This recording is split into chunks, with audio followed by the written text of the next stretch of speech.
All right, what's up, everybody? Welcome back to another day of SaberSim's DFS Office Hours. It is Wednesday. Almost forgot what day it was here. Wednesday, August 4th. If you are watching me live here, you're watching the recording back, welcome. Thank you for tuning into the show. If this is your first time watching this show, thanks for tuning in. We're still getting new viewers here every single day, so that's awesome. This is a live Q&A style show where I answer questions from the SaberSim community about DFS, about SaberSim, about how to get the most out of the product and build winning DFS lineups. So I host the show live for a reason. I want follow-up questions and clarifying questions, and I want you guys to be a part of the conversation with me here. So if you have something to add or a question to ask, best places to do it are the Office Hours channel in Slack or in YouTube chat. Either of those two places. I'm watching both of those chat channels here throughout the whole show, keeping an eye out for comments, questions, that kind of thing. If you're not already in Slack, there's a description to join our Slack community there's a link to join our Slack community in the description of every Office Hours video. So any of the past Office Hours videos will have that. Definitely recommend getting joined up there. Awesome conversation going on every single day in our Slack community. So James is here. What's up, James? What's going on? I know, let's see. I think maybe Jim's here. I saw Jim asked a question just a couple minutes ago, but we'll get a few more people in here shortly. Let's see, what was I saying? So host this Monday through Friday, 2 p.m. Eastern. I mentioned once a week, we've kind of been using this time to do a live segment where we're diving deep into a specific sport or contest or topic area or something that makes sense, that's relevant. This week, just like last week, I think we're going to shoot to do a more recorded video. So we will be doing live office hours every single day, tomorrow and Friday here at 2 p.m. Eastern. So we'll still do the live Q&A thing. I think we're going to have Max and Andy doing a video sometime here in the next week that we're going to put out that's kind of talking about the value of SaberSim here on a broader level, what traditional optimizers fail to do. It'll be a kind of a good reminder, a good kind of lesson on all the things that SaberSim is doing behind the scenes and the advantages that it gives you in your lineup. So pretty excited for that. Again, that will be probably more of a recorded video, a produced video rather than a live stream, but I will be here live doing my office hours here both Thursday and Friday of this week. So nothing really changing there. We've got a bunch of questions here to do today. It's been an awesome week so far. We've had some really good shows, a lot of questions. If you've got questions for me, something you haven't asked already, again, pop them into YouTube chat, pop them into the Slack channel. We'll get a little queue going here of questions to answer. And I think we'll go ahead and just get into it. Before I go in, again, congratulations to Robert here, who won $10,000 on FanDuel last night. Pretty freaking sweet. He was posting about that in the MLB channel this morning, so that is an awesome hit. Sounds like Giant Squid had another big night last night, which is pretty common for him, so another congratulations to Giant Squid. I ended up, my stands last night were on the Yankees and Rockies, which you guys all know how that went. So on to tonight for me, but I think it's kind of fun if anybody else had a big night last night or had a profitable night or something they're proud of. Shout it out, pop it into the Office Hours channel in Slack. Let me know how you guys did last night. Devin said hello. What's up, Devin? I know you've got a question here in the queue today. I think so. We'll get to that. And we'll go ahead and just get started. So let's see. First question came in yesterday afternoon from Fisty here. Let's see. He said, if I like some one-off plays, but I don't want to get a stack from that team, is there a way to try and get more of that one-off without getting a stack? I think Safo added some thoughts here. He said, just raise the projection of that one person, lower the stack exposure of the team to 0%. That's definitely a way to do it. He said, if you raise the projection high enough, you could probably get them in every lineup. That is definitely pretty sharp. I would say if you want to have this level of control over your lineups where you're kind of identifying plays as one-offs, I would probably handle this. I think the most appropriate way to tackle this is to just be a little bit more intentional with your player pool. If you are playing in such a way that you kind of have a sound understanding of these are the teams I want to stack, these are the players I want as one-offs, I think the best way to do that is to directly engage with your player pool. So, for example, let's go ahead and say let's do this to start. So let's go ahead and say that there were a handful of teams that I was going to. So I just excluded everybody. But let's go ahead and say that there's a handful of teams that I want to stack. And I'm just going to do this really quickly and just pick a bunch of teams that are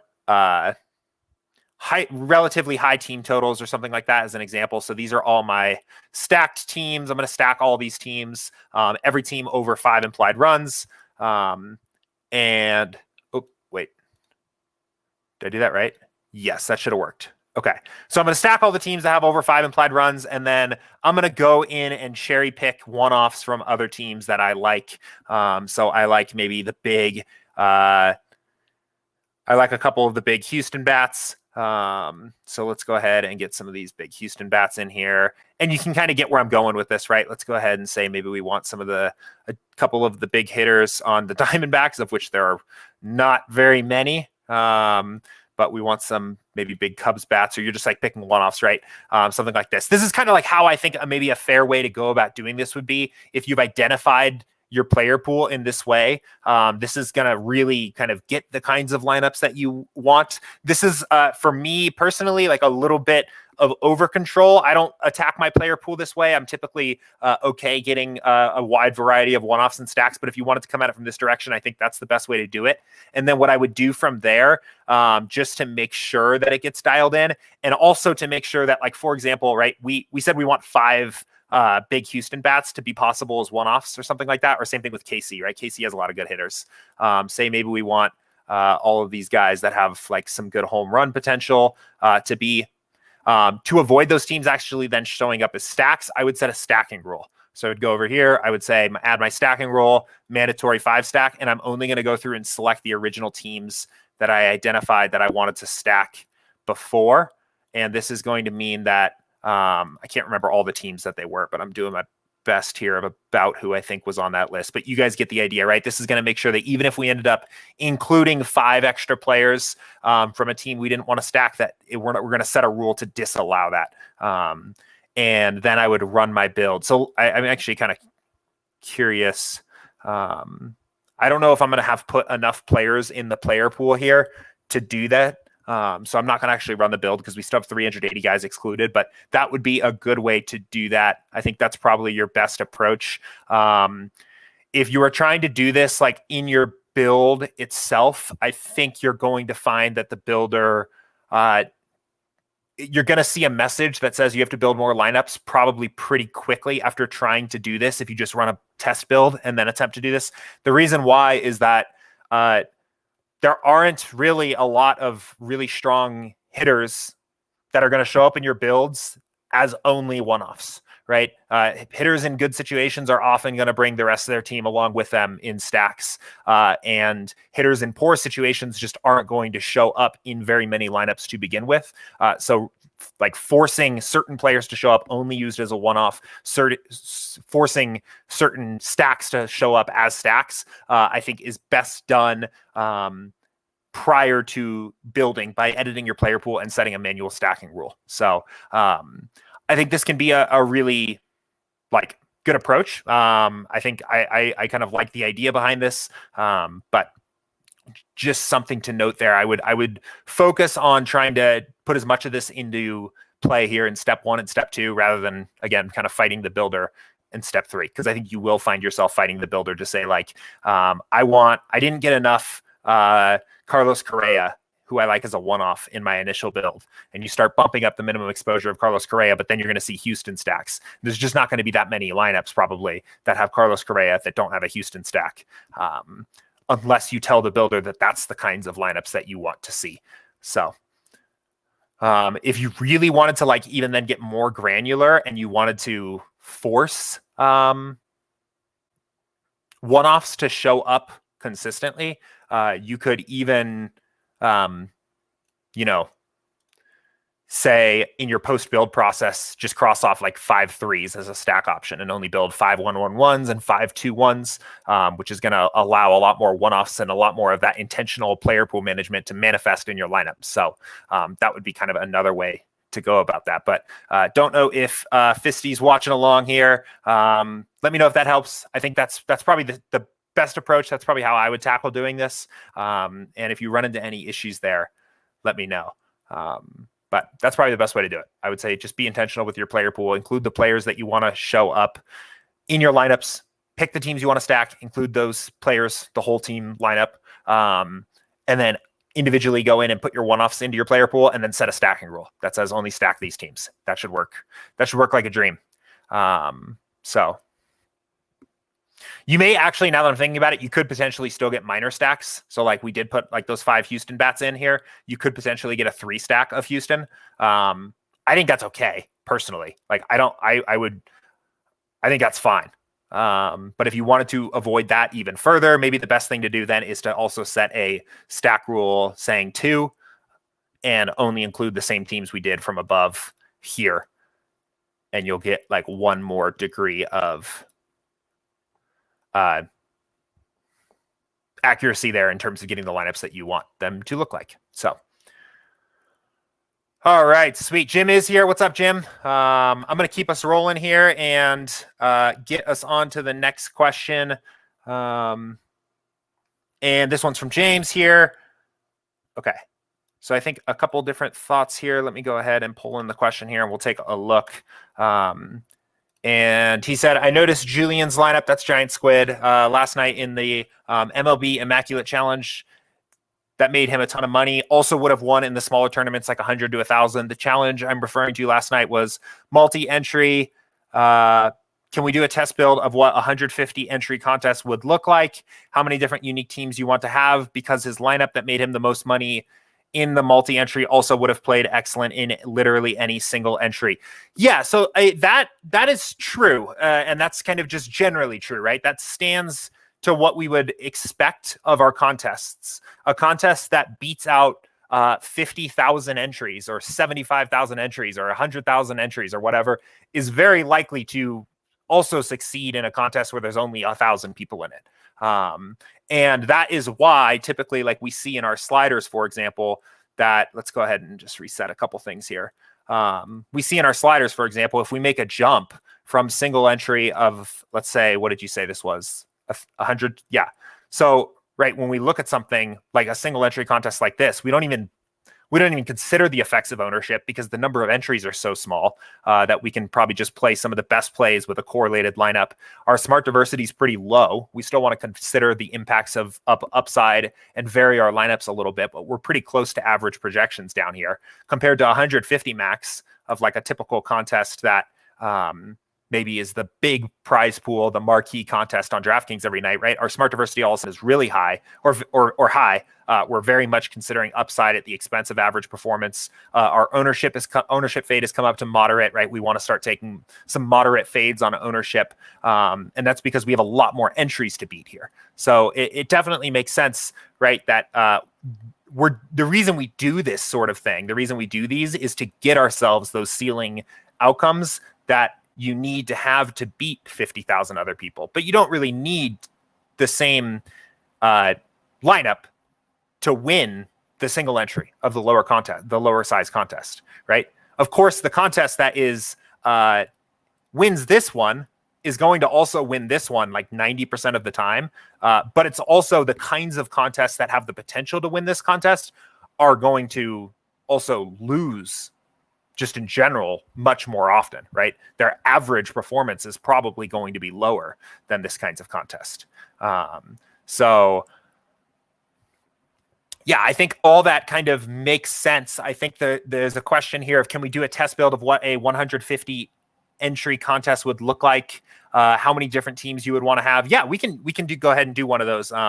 Let's just look at the slate tonight. I'm going to go ahead and put everybody back into my pool. And again, I think before I get started on this, I don't want to establish a rule of thumb here, right? Of how many different unique teams you'd want to have. Because I think, again, that's very slate dependent. Similar questions every day this week, right? Of this, what's a rule of thumb about yesterday, how to tackle big slates? And I think there was one on Monday about, stack sizing maybe, and then kind of one today of how many teams should I have in my 150 entry contest, right? And I'm going to, again, kind of reiterate the same 2 points here is that one, this stuff is very slate dependent, contest dependent. It looks like we've established a contest here of thinking about 150 entry, but it's contest dependent. And then it's mostly a matter of your risk portfolio, your risk aversion or lack thereof on a slate, right? So let's go ahead and run our build real quick to take a look and just get an idea of like how many teams we're getting tonight. But I think you'll find that on like a typical 150 max contest of a size like this, the builder is going to have you be pretty spread out. We have a pretty high smart diversity here. We have 150 lineups to play with to begin with.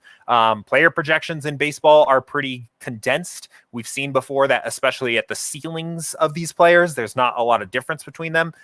You're typically going to get a pretty wide pool of teams you're stacking on something like an 11-game slate. I actually wouldn't even be surprised in 150 lineups to see certain slates where you're stacking all 22 teams. That wouldn't be surprising to me. But of course, if that's too wide or you want to play for more upside while also introducing a little bit more risk into your lineup portfolio, you can condense from there by chopping off some of those bottom teams and condensing pretty significantly, right? So again, while this is building, 2 main points, especially when we're searching for rules of thumb like this, right? How should I play the 11-game slate? How should I play 150 max, right? Remember that we can take advantage of SaberSim's tools, run test builds, and get an idea of what the slate and context look like, what makes sense for this particular slate, and then also thinking about this less from the standpoint of right and wrong and more from the standpoint of what am I trying to do to my lineups? Do I want to be riskier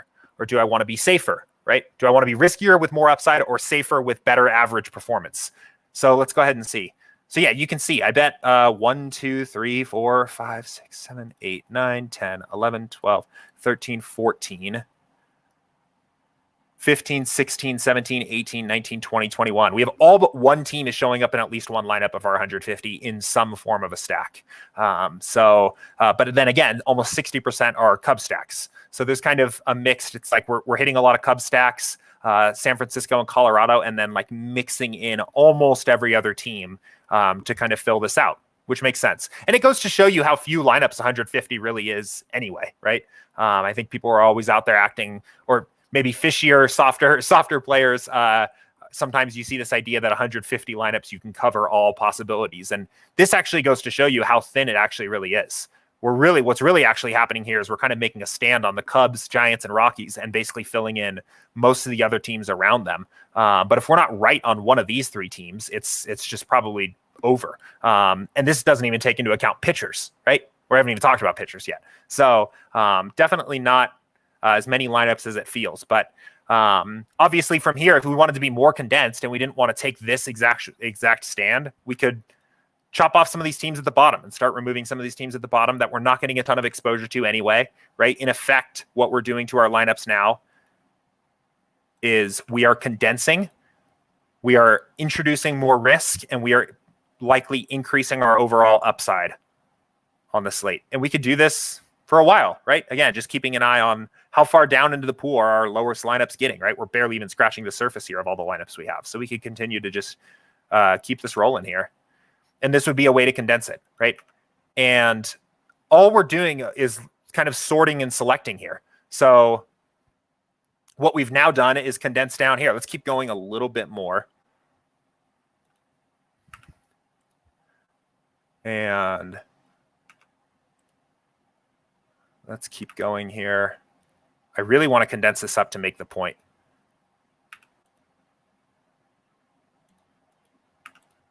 There. That's really...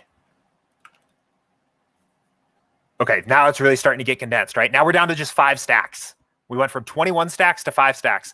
And what we've done is we've gone from our 150th lineup being our 150th ranked Saber score to 429th ranked Saber score lineup. We haven't even hit a third of our total pool we built of viable lineups for this contest. And we've gone from playing 21 different stacks to playing 5 different stacks. And that should really go to show you about how kind of like personal of a risk assessment this comes down to, and how like this, why this isn't a rule of thumb. A rule of thumb that says you should always play every team when you're one lineup with every team in every big slate, right? You can kind of see why that logic fails, because obviously we can play as condensed as this and probably even more condensed and still build lineups that have upside and have win equity. But we're just playing riskier. We're going all in on 5 stacks. You could also play like we did before, where we have the exposure settings wide open, and you can play a little bit of every team. And we're playing very wide here. We're playing much less risky. We're sacrificing probably very little at projected score. We're sacrificing very little Saber score. It's a personal kind of risk assessment of how spread or how wide or how tall. That's how I like to think about it, right? Wide, low exposures, lots of players and stacks in your pool. Tall, fewer players in your pool, bigger exposures. That's how I kind of like to think about it. So great question. Again, always like to think about this stuff as really 2 parts here. Use SaberSim as a tool to tell you what's specific about that slate, right? We found on this slate that when we ran our test build, we had exposure to almost every team, but that's not the case all the time. If there was a team that was far and away projected above every other team in the field, like say that was the Cubs tonight, and the builder wanted to give us 100% Cubs, well, it doesn't. Okay, so it doesn't want to do that. But if it did, right, that would naturally reduce the exposure to other teams in the pool. So there are slates like that. And that's why it's always another reason important to just remember the context of the overall slate you are working with. So, James, let me know if that helps you out. If you have any other questions for me, I think I kind of got at the, and then I mean, the other point here was about the contest selection thing, right? And that's that it is true in general that a contest that's going to win a big contest is also going to win a little contest. So James said, I appreciate you doing this very much. I know I can ask some questions that are redundant. No, definitely not, man. Still trying to learn the best process. Yeah, that's what we're all doing here. And I think it's important to hear some of like similar questions come up here because there's different ways to talk about this stuff and things change. And I think about things differently. And, the back and forth is useful here. So no, definitely don't even, don't feel bad about any of it. You asked great questions. So, all right, cool. I'm going to keep us rolling. We've got more questions that came in through Slack. So we'll hit the questions in Slack. I see YouTube. We're building up a little bit of a queue of questions here too. So we'll get to everything. I've also got a couple questions from the support inbox this morning. So this one came in. This was a DM I received earlier this morning. Let me grab this one. I grabbed the quotation marks, but that is okay. All right. So question was, hey, Jordan, if we're building, say, 100 lineups across dimes only, in the settings default build, would you run 20 lineups, then pull the other 80 out of the pool size, or 100 from the start? Doesn't make a difference. Thanks. Yeah, so it's not going to make a huge difference, but I would recommend in general, tell the builder how many lineups you actually intend to use, because it's going to build you a wider pool around that. If it senses that you need more lineups, right? So if you click 20 max and just build 20, it typically builds you 500. And it would be very easy to then go in and say, give me another 80, change your lineups here. Here, I'll show you what I mean. So I think I have a 20. Let's see, this is from earlier, but I think this is a 20. Oh, it's 150 max. Let's just do this. Actually, we'll just spend some time on this. Let's just look at this. So option 1 here is just asking for 20. And what we are going to see is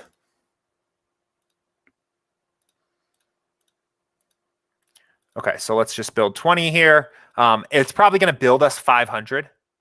And then we can go in and we can set the lineups here in the upper right that's going to show up in a moment to 100 and pull some extra lineups out of the pool and have our 100 lineups. But if we ask for 100 to begin with, instead it's going to build us a much larger pool. And it will probably build 1,000 to 1,500 if we ask for 100 to begin with.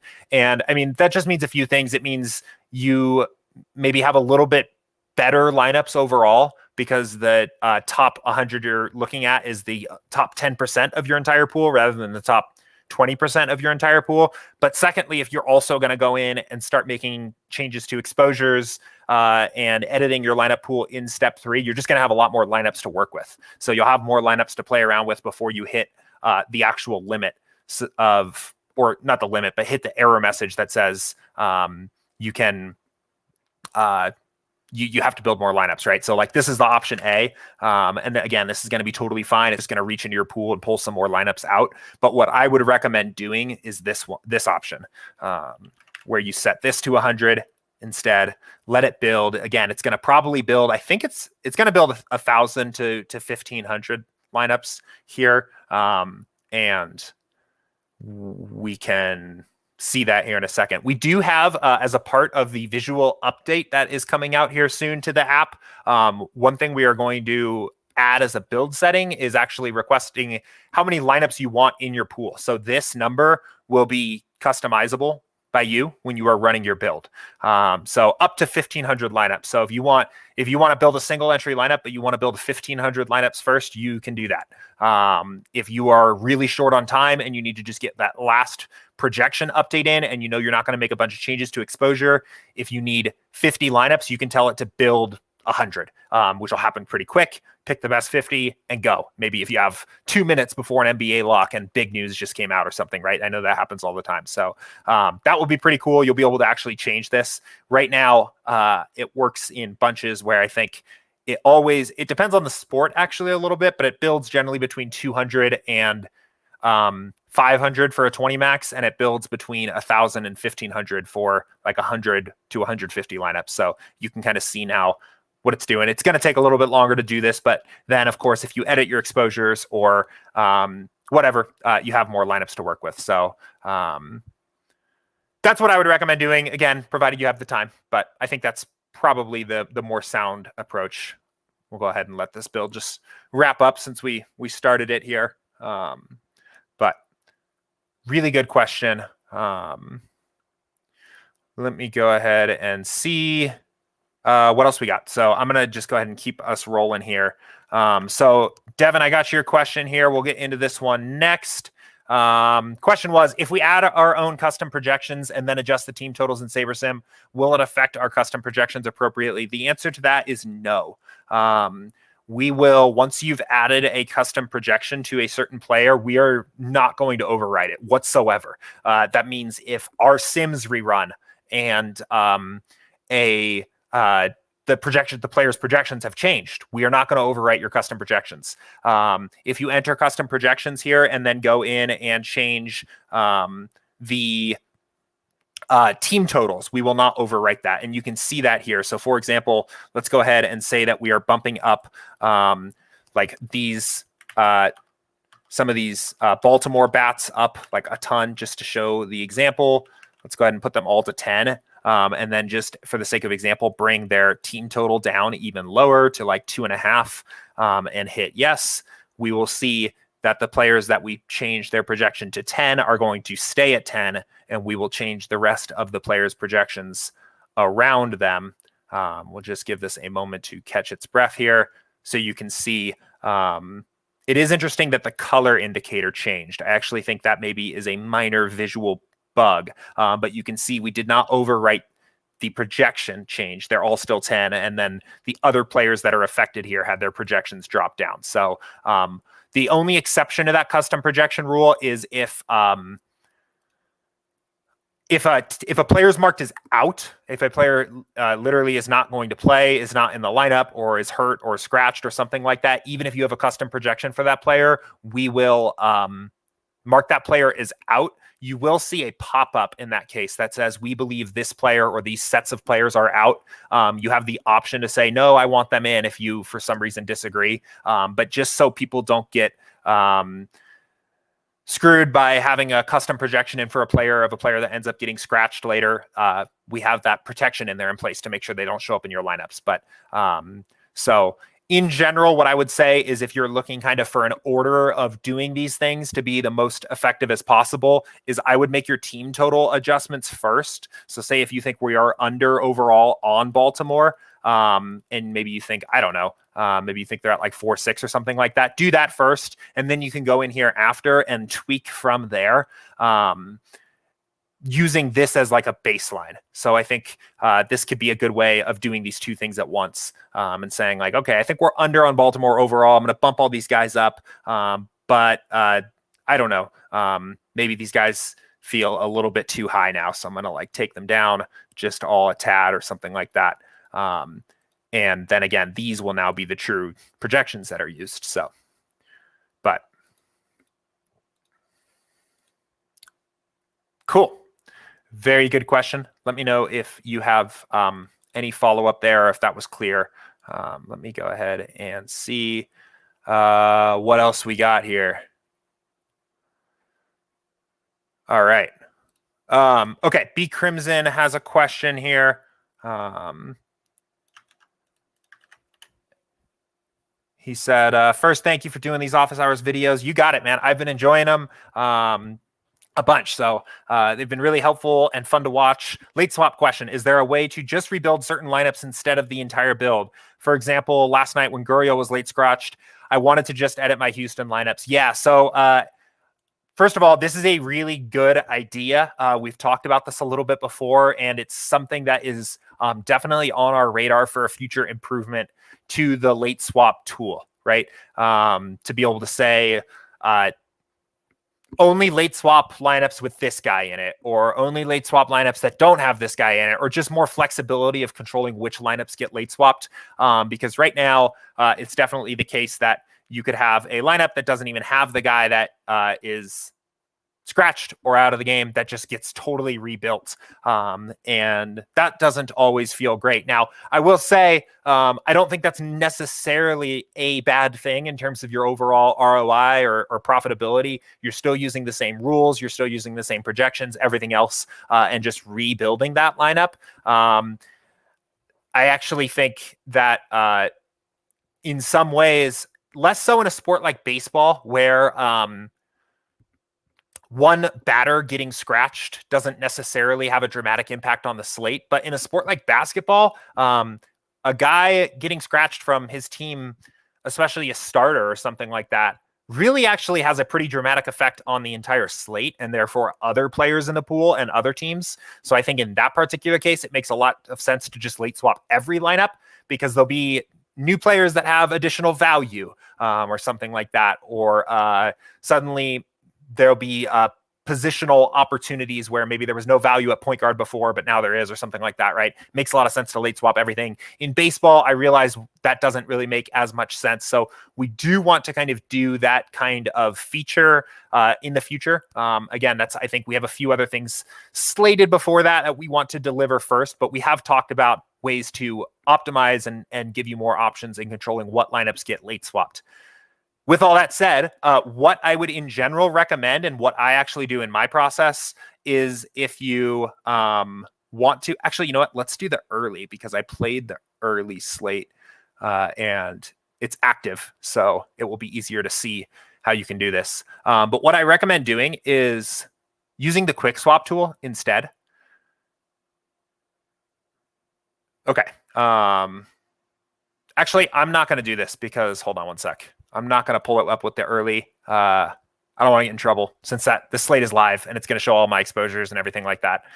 So let me go back real quick, and we'll go back and we'll pull up the main slate, and I'll just pull up my lineups, and maybe we can fill it with some dummy lineups that we just built so that we can actually do this. But the quick swap tool can be very useful for this. So let's go ahead and we'll just fill rank. Yes, we can duplicate some of them. Download. Let me put these into DraftKings real quick so that we can actually quick swap. Okay. Okay. So the quick swap tool can be really useful for this. So let's go ahead and say, even for a player that is pretty highly owned, like let's say Ortega gets scratched, right? And you can say, I typically like to use the specific player option. You can do all out players. That player just like needs to be identified as out in the app. And sometimes if there's like a single scratch and I can just pick it up really quickly, like before the app actually updates, I'm just like, oh, Ortega's out. I'll actually just say it's Ortega.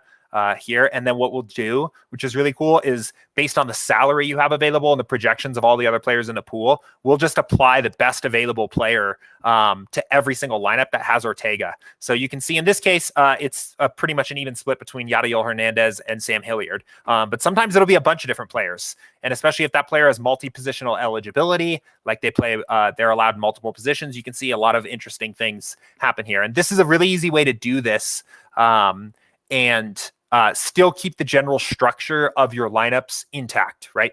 We're not going to disrupt the rest of the lineups here doing this. We're still going to get this guy out. We'll get other players in that make sense. So that's what I recommend for now, especially when there's these situations where a single hitter gets scratched and you need to do something quickly and you don't want to disrupt the rest of your lineups. I typically will use late swap still, even in those situations, especially if it's very late in the slate. If there's only a couple games left anyway, I'll just rebuild the late swap and let the lineups be rebuilt because a lot of the players' games have already started. But if it's really early in the slate or something like that, and you don't want to disrupt your lineups completely, I definitely think quick swap is a pretty good tool to use in place of that. So, yeah, let me know again. Who is this?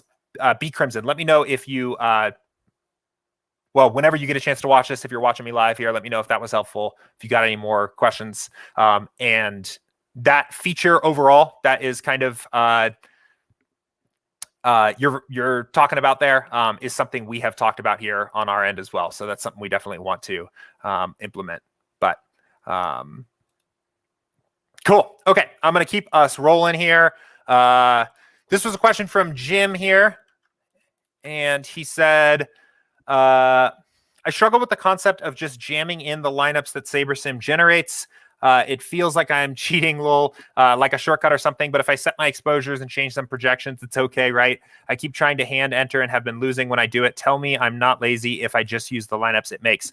I don't think it's lazy at all. I think it's important to remember just how much SaberSim is doing for you. And that's actually kind of going to be a little bit the topic of the video that's coming out here next from us. Is it's just important to remember like how much value the app is really giving you compared to a traditional optimizer, right? The whole idea of you can't really just press go on a traditional optimizer, or the whole reason you can't just press go and print money at win at DFS comes from the fact that that's very much true for traditional optimizers that are optimizing based on average performance, that have no idea how to deal with upside or ownership or correlation without putting a bunch of rules in place, right?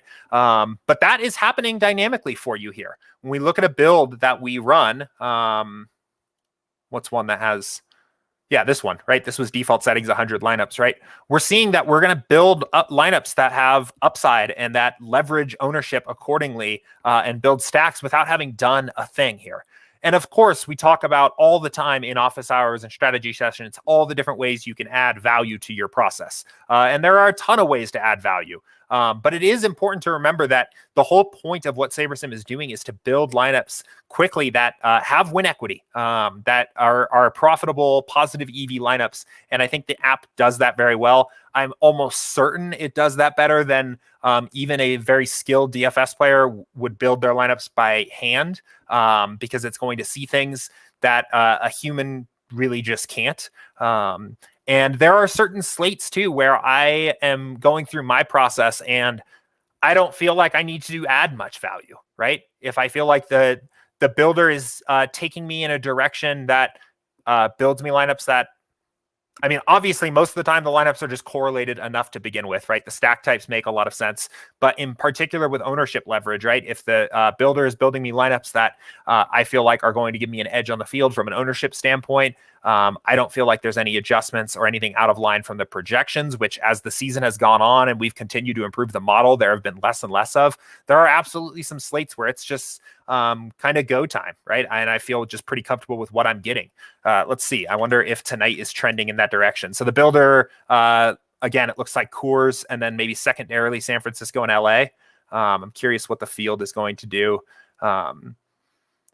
So a similar trend as last night where SaberSim is pretty well over Vegas, I assume, on the Cubs, right? This could kind of be one of those slates where it's like, if I'm building 100 lineups, 77 of them have Cub stacks, right? And the field thinks that the Cubs are a top 8 offense on an 8-game slate rather than a top 1, right? It may not be that you have to go in and add a bunch of value. You're already doing something that's probably a little bit different than what the field's going to do, and maybe you're just good there. So again, I am happy to do what you ask here, Jim, and I will tell you, you're not lazy if you use the lineups that SaberSim's making, especially if you're short on time, or if the slate is playing out in a way that you don't need to feel like you don't need to make a bunch of changes, right? That's in a lot of ways the whole point. So yeah, definitely a good question though. And I've had that too, where I'm like looking at a slate and I'm like, I just feel like this kind of looks good. And sometimes it feels like maybe there's something more you should be doing. The last point I'll make on this too is because of the way smart diversity works, even if your lineups are taking on a similar trend to what other players using SaberSim that are just using default settings might do, right? Like clearly we like the Cubs. Smart diversity is going to introduce so much natural diversity into the lineups that you're going to still be very different from anybody else playing a typically sized contest where your smart diversity slider is up at like moderate anyway, because of the way we're picking out random game sims, right? We talked about it before, but when you're picking out these random buckets of game sims to use for the projections for each player for every single lineup, you're never going to match up with somebody else that even build to build. It doesn't even have to be somebody else. If you just run one build and then run one build and then run one build, there may be like eventually some duplication there on the lineups, but they're going to change pretty dramatically just because there's a lot of variance, and picking out random game sims in the form of smart diversity introduces that into your lineups. That's why it's a good thing. So I also don't feel like from that direction you did feel like, well, I have to do something different because this is what everybody using SaberSim is going to do. That's not the case, right? The lineups that are actually going to be like duplicated, even if you have the similar general trend of what maybe other SaberSim users might do, it's not going to create duplicates for you, except for in rare circumstances. So, but really good question, and definitely something that I've thought about here as well, especially on slates where I feel like I don't have to make a ton of changes. So awesome question here. Okay. So this one, another question here from Devin.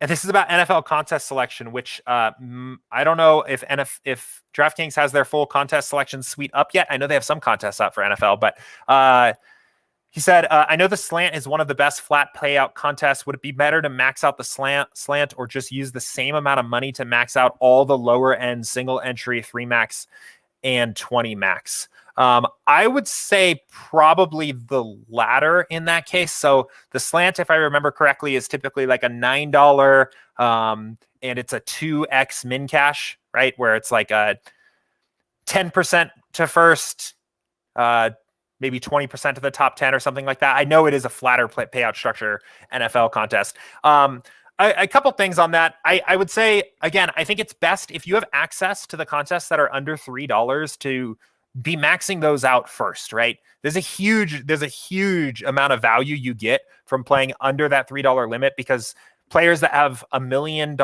in lifetime earnings just can't enter those contests, right? The contests are constantly way softer. A lot of those lower dollar contests anyway have pretty good payout structures, especially in a sport like NFL where the contests are so big that you pretty much don't really have to worry about effective entrance, right? Effective entrance is number of lineups in the contest divided by number of lineups one person can enter. That tells you about how many people could max the contest out.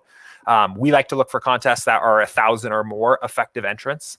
In NFL, you almost can just throw that out of the window because they all grade out like 1,000 plus effective entrants. So in that case, I would definitely say I would apply my bankroll at the lowest dollar contests first. And those contests have pretty good payout structures anyway. Like the mini max in baseball maybe is a difficult contest to win because it's typically under 1,000 effective entrants.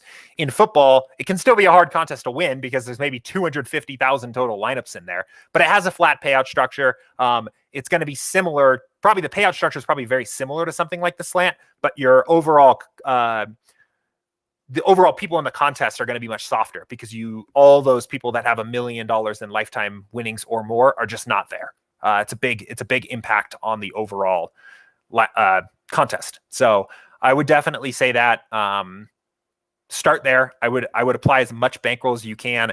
In general, my overall strategy is that your contest selection mix should be filling out the lowest dollar stuff first. I think when you start running into some contests like the mini max that are 150 maxes in a sport like baseball where they can be kind of deceivingly sharp, I think there's some decisions to be made about whether there's better places to apply that bankroll before you start maxing out 150 maxes. But in general, a very general kind of rule of thumb of contest selection is to fill the lowest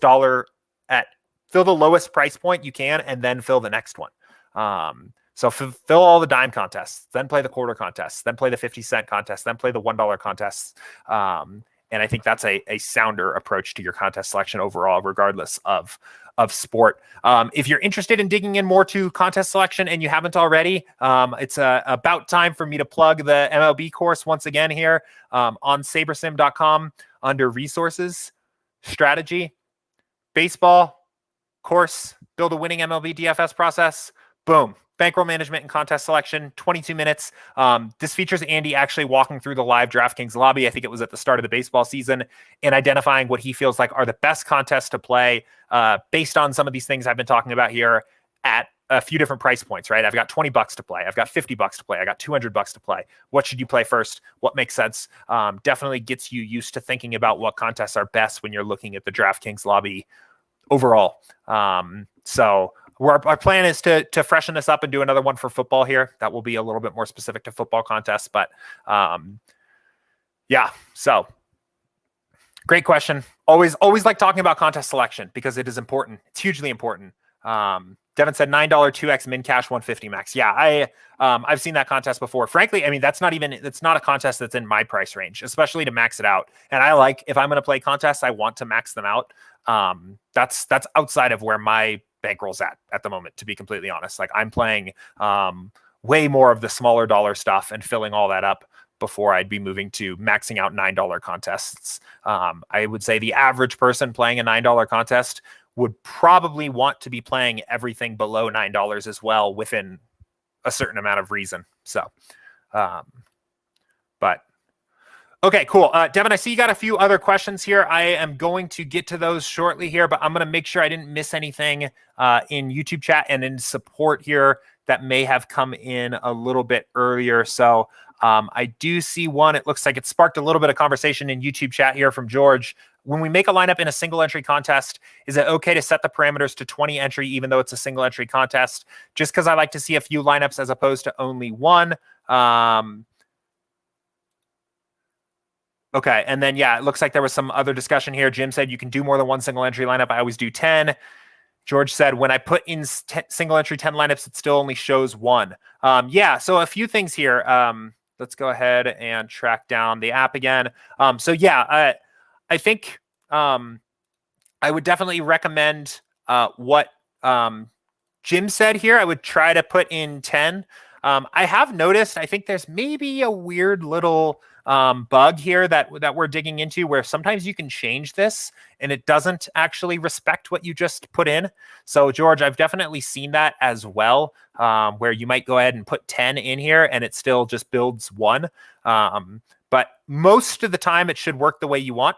So I would say in general, like say you set your sliders, we put in 10, and let's go ahead and build. And this is a really good way to do it. And it's going to build you extra lineups so you can look. This is, if I don't play only single entry very often, but when I do, this is my approach. I like to build extra lineups the same way you do, to just see a few more. But also you can expand this to whatever you want. So we'll let it build our 10, but you can have it show you 50 if you want. Even if you only build one, right? You can have it show you as many lineups up to your entire pool size as you want. So we're looking at 10 here, but say we only wanted to look at 3, we can do 3 and it's going to change to 3. We could do 30 and it's going to do 30, and that'll let us just kind of see exactly all those different settings. So again, since the 20 max entry limit are going to adjust your sliders, right? Because people do play a little bit differently when they have 20 lineups versus 1. They play a little more aggressive with ownership. They play a little more aggressive with upside. I would keep your slider settings at the single entry value and the right entrance. so that your sliders are in the right place, and then just adjust the number of lineups down here if you want to do that. So let me know if that helps, George. Don't know if you're still here. Hope so. But let me know if that helps. Let's see. There was a note from Ryan here. If I could afford 150 lineups, I would win all the money squares. If you're a minus EV player, the more entries you enter will just lose you more money. That is true. Yeah, and it's just these kinds of things you hear in DFS Twitter and DFS Reddit and a few other these places online. Not always coming from the sharpest players. Typically, more often coming from the loudest players. But yeah, the one that always cracks me up is the idea that you could like cover all possible outcomes, even on a showdown slate. It's like not even close. I mean, you need all the different permutations of even lineups that have win equity, like even lineups that grade out well. It's thousands and thousands and thousands of lineups. And that's just for showdown. Like on an 11 game slate, it's like preposterous to think you could even come close to the actual number of lineups with 150. So, but not here to rant about that, to rant about the fishy statements and exclamations made online in DFS social media. So we'll keep it rolling here and answer some more questions. I wanted to grab one of these from support here real quick. Actually, I have two questions from support, and we'll get to these. So question from Mike here in support. He said, in running MLB lineups, is it best to pick the teams you want to stack or let the optimizer do its thing? So what I typically recommend is that users, especially as you're starting to get familiar with SaberSim, think about the app as a bit of your advisor, right? So I think there's absolutely no problem. And in fact, I would encourage you to do your own research about the slate, try to identify some of the teams that you are interested in, you think maybe have some upside, and then run what we call a test build, which is setting your sliders to the default settings for your contest. So maybe you're playing a 20 max, 25K entrance, something like the quarter jukebox. Run it on default settings, so no need to change anything here. And then you can take a look and start to see if the builder is in agreement with you about what you want to play. So maybe some teams that we had identified tonight that we were interested in are something like Toronto and the Dodgers and the Cubs and the Phillies or something like that, right? We could go in and say, those are my targets. That's what I'm looking at. And we can go ahead and we'll let our test build run for a second. But the idea here would be to see, does SaberSim agree with me on these teams? Are there teams that are missing that were on my list that I was interested in playing? Maybe I'm taking that as a sign that I might have overvalued or I have a bias on that team. Alternatively, maybe there's a team that you weren't really thinking about at all that is now popping up that maybe might introduce you to the value of playing that team, right? Of course, you can edit your exposures here in step 3 if you still stand by your initial beliefs, right? So I can't even now remember the teams I just rattled off the top, but I know the Cubs were one of them. The Rockies were not. So say maybe we are, okay, now we're a little bit more interested in playing the Rockies, but they weren't one of our favorite teams in our research. So we can set a maximum exposure limit to get less of them here, right? So now we're only going to get 30% Colorado. I think I mentioned Toronto before. Toronto starts to show up, but we wanted to get a little bit more of them. They were one of our favorite teams that when we were doing our research, we can edit our exposures directly here on this screen to get some of the teams that we had identified are teams that we want to stack, right? If you do a lot of these edits here and you've added a lot of min and max exposures, you may at a certain point see a message that says, we've ran out of lineups. We need to build more lineups to fit your exposures.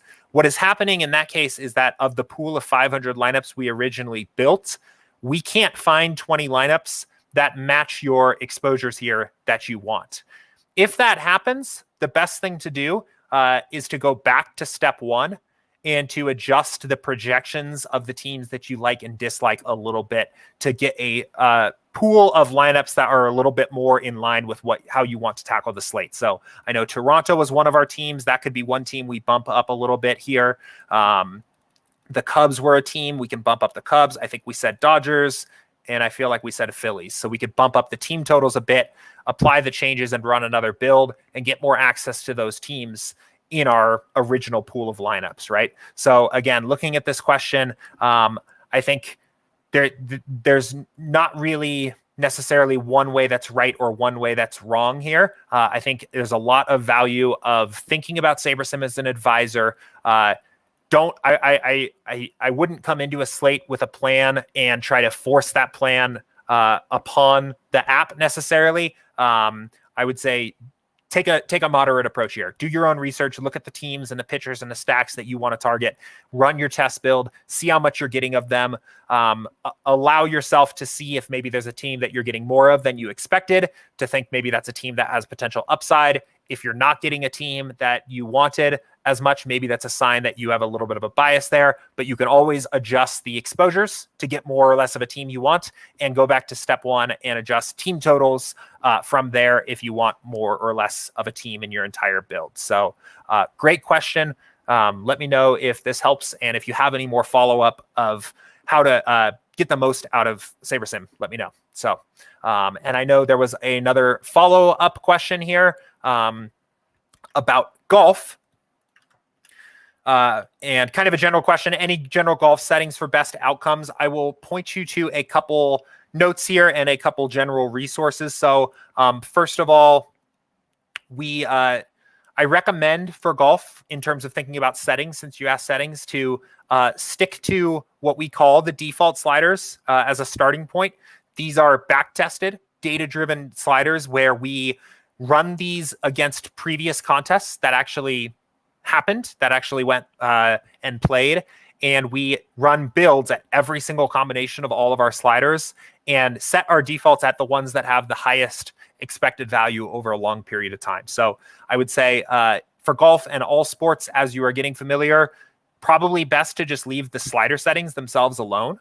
I think they are set at a very good point in general for most of our sports and contest types. From there, what I would recommend checking out is our YouTube channel, and I'll show you where, to a specific video. I'll actually, since this was an email, I'll actually go ahead and attach this in my response to your email address here. But let me go ahead and show you where to find this, and everybody else that's watching as well, where to find this. So if you haven't seen this before, been putting a lot of work into our SaberSim YouTube to make it as easy to navigate as possible. So there are a few playlists here right at the top. Office Hours Greatest Hits, some clips, from some sessions from Office Hours that people really liked, all of our Office Hours videos. And then down here in the strategy sessions, there is one that says how to beat PGA DFS for the US Open. Again, it's not just about the US Open. We just happened to release it that week.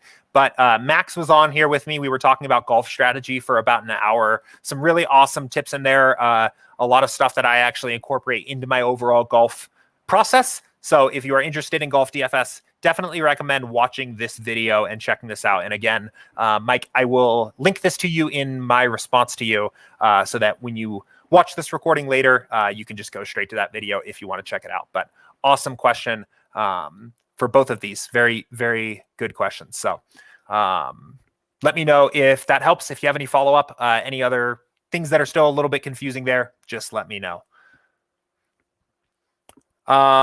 Sweet. Okay, cool. So let's go ahead. I still see some more questions here. And let's go ahead and keep diving in. All right, back to Slack here for a moment. I think there's some other YouTube questions that I need to get to too. So we'll get to everything. We always do. Question about building lineups for my contests. I'll typically have 40 to 50 entries on any given slate, 20 in a 20 max, 9 to 15 in 3 maxes, and then another 5 to 10 in single entries. I've tried building all of my entries on a single 20 max setting. I've also tried to build lineups for each 20 max, 3 max, and single entry settings. More recently, I've been doing 20 max, then combining single entry 3 max lineups using 3 max settings. Do you think any of these are better than the others? So I've gone through this loop a bunch myself as well. And what I have arrived at is typically just running one build for everything.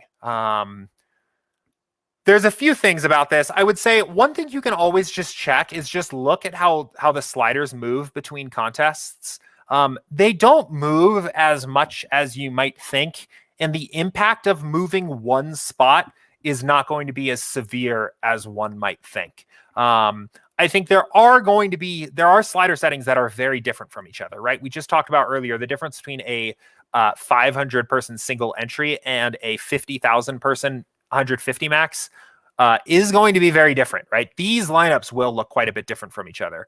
But I would say look at, in general, like what your sliders look like at the two settings and see. And anything that's 1 or 2 points in either direction is not really going to have a huge dramatic impact on your lineups overall. From there, the other side of this is a time thing, right? I mentioned before that these sliders are back tested, right? They're data driven against how the expected value of these lineups actually comes out, looking at historical contests. So from that standpoint, we are essentially making the statement that between a 3 max and a 20 max of these same size contests, it actually does create very slightly higher expected value lineups over a long period of time to play 1 click higher on ownership and 1 click higher on smart diversity. So especially if you are using the entry editor, you can do this, right? It makes it pretty easy to run these two different builds and use the entry editor to make sure the right lineups go into the right contest. But if you are also editing a lot of exposures in the post-step process and things like that, this can be really time consuming. This can be maybe not your best overall value add in terms of time invested. That was the case for me, right? I realized I was spending a lot of time running independent builds for each individual contest and then making exposure changes and then getting them all in. Especially in baseball, I think it's a little more realistic. In a sport like basketball, where news breaks very quickly, you may not have time to do this. I was talking to somebody the other day, I can't remember, in Slack, and I said, for basketball, in my opinion, if your entire process from beginning to end takes longer than 10 minutes, it probably isn't repeatable because at some point that's going to fail you when news breaks 10 minutes before lock and you need to react, right? This might not fit. So I would say, and then I guess kind of a few more points. So I think you're mentioning about doing a 20 max build and then combining a single entry and 3 max build. This is a good compromise. I did that for a while. I think that makes a lot of sense. In general, I think you will find that the single and 3 max sliders are almost literally identical. I actually don't even know if they are ever very different, right? And that kind of makes sense to what we would expect. So I do think single entry and 3 maxes probably can all be grouped together. I also think your 20 maxes and 150s can generally be grouped together as well. Especially if you're playing unique lineups. Even though the sliders can change a little bit, I think if you combined those two builds, I don't think you're playing 150 max, but even if you were, I think those can kind of generally be grouped together. And you can either use the 150 max sliders if you want higher upside at the expense of average performance. You could use the 20 max sliders if you want higher average performance at the expense of upside potentially for the 150 max contest. You could use something in the middle. For that combined build, you could really do whatever you want. I think that's a fine approach. Again, I was doing that for a while. I personally have gotten to the point where I just build all my lineups I'm playing in a slate all at once in one build. I use the sliders that typically make sense for the biggest contest I'm playing and roll with the punches. And again, like the sliders are not, we definitely don't want people getting too like obsessed or concerned with where the slider settings are for certain builds, because the value that you're adding to your process is way more going to happen with your exposure management and your editing projections and things like that, right? The sliders are designed in a way that you aren't going to break it, right? I don't think even if your smart diversity is cranked even to like 9 or 10, that you're going to build a lineup that has that is even maybe negative EV for a single entry contest. It may just not be perfectly optimized for that kind of contest. But if you're adding a lot of additional value in your editing projections and editing exposures, and that's what you have time for in your process, you're probably making that up and some. So again, I don't think this is another question where I don't think there's a right answer or a wrong answer. I don't think you're going to break or make a bad build for a contest because you used slider settings that were fit for a 20 max in a single entry build or something like that. But obviously, knowing that the sliders are back tested and data driven, if you have the time to do this and you want to do this and you want to have different builds for each of your different contest types, I would say go for it. So it really comes down to, where are you adding value? How much time do you have to do this before the slate? What sport is it? How important is it that you have the right? How important is it that you can make adjustments really quickly on the fly? And so on. So a good question. I've done this runaround in my head for a while, and I've settled again on, it's just one of those things where it's also just way more comfortable going into lock, knowing that I'm doing one build and everything's coming from that. But definitely some options there. So Devin said single entry 3 max 100 to 1K, 20 max 10K to 50K is what I play. Yeah, I think that's totally fine. And I did that for a long time, where I combined the single entry and 3 maxes and the 20 maxes and the 150 maxes together and just did 2 builds. And that's definitely manageable. But don't necessarily need to separate those out.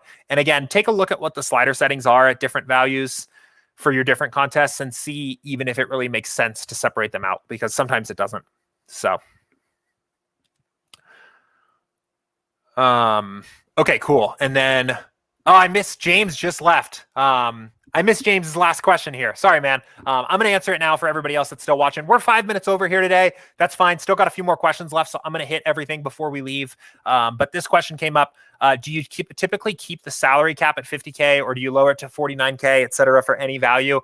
I actually mess with maximum salary a fair bit. On baseball, maybe not so much. But I definitely on golf. Oh, James is still here. Right on, man. Here, let me show you this thing here. So I got started doing this because of Skyhook DFS on Twitter, and he does a lot of golf content. He's a good follow if you want to expand your Twitter, DFS Twitter world. Where is the screen here? Hold on, guys. What's going on? Hold on. I can't find my... No, that's not it. Hold on. Okay. That is really annoying. Hold on. I somehow blocked my access to share my screen. Give me 1 second.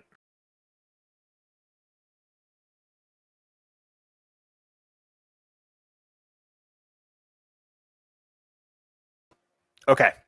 Should be good now. And now let me share my screen here. Okay. So this is what I saw originally. That made me kind of like start thinking about this. And basically, this is again for golf, and it's a Millie Maker. I think this was for the US Open. And he talks about just what percent of entries are duplicated based on how much salary is used. And we've talked about this a little bit before here, right? The other day, this week or last week, we talked about why duplication's bad, right? I showed a mathematical example of why being duplicated in any contest lowers your EV. That's just something we can just prove mathematically. And I just kind of saw some of these tweets, and I started thinking about this here about just a way that is very easy to avoid duplication by sacrificing very little in high variance sports like golf or baseball and things like that, right? In NBA, you start making sacrifices of your projected points overall very quickly by cutting out salary. It can still be right. It can still be a good thing to do, but you're making bigger sacrifices in sports like golf and baseball, and especially on contests like Showdown, where your odds of being duplicated are very high to begin with. I've been experimenting with taking my salary down. Another interesting Twitter follow here that is a good one is Rick Rungood tweets out at the end of every week what the optimal lineup is, again, for golf. And let me see if I can find one from recently here. But he tweets it out, and it's almost never like a 50K lineup. I actually don't think I've ever seen it be a 50K lineup. A lot of times it's a lot lower. It kind of is just indicative of the fact that the optimal lineups often don't use the full salary in golf. Again, in basketball, they do all the time, but in baseball and golf, I don't think they do very often. High variance sports. MMA is another one where there's a lot of optimals. Even football, there's a lot of optimals and showdowns where there's a lot of optimals. Oh man, I keep repeating myself. That don't use the full salary. So I think it's a good way to get different. A lot of people don't do that. I've been experimenting with it a little bit. You don't need to do very much, right? Again, let's go back to the tweet here. Again, this is just for golf. I haven't seen this kind of data for a sport like baseball, but I'm sure it is fairly true here, right? Just reducing your maximum salary by 100 drops your chance of being duplicated almost in half. And then it pretty much halves again every 100 salary you remove until you get to 49.6, or actually, even it kind of continues then too. So like I've been just experimenting with chopping my maximum salary down 100 on even typical main slates just to reduce my chance of being duplicated. On baseball, I don't know if I'm getting anything out of it because there's so many players in the pool. Your odds of getting duplicated are very low anyway, but definitely been experimenting this with golf. I found myself, depending on the slate, how much leverage I'm getting in terms of ownership already, somewhere between 49.9 and 49.5. But don't know if I'd go that much lower than that, 49.5 ish. I think you're starting to go quite a bit low, maybe making some sacrifices with your projected points and saber score and win equity in that case. But yeah, no, I think it's a good idea. It's something I've been messing with.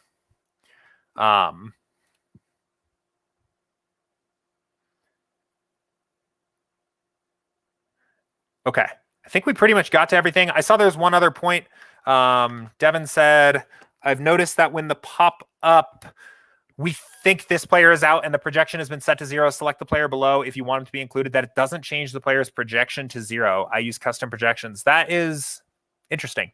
I've seen that message pop up occasionally, and it's just not true. And I haven't really tracked down why that is. Like I've seen before it says that player's not actually out and then nothing happens, which is kind of a wash. Obviously don't want that message to pop up either way, but I've noticed that. I haven't seen one where the player's actually out and it keeps him in, but I will maybe do some testing of that and see what I can find there. But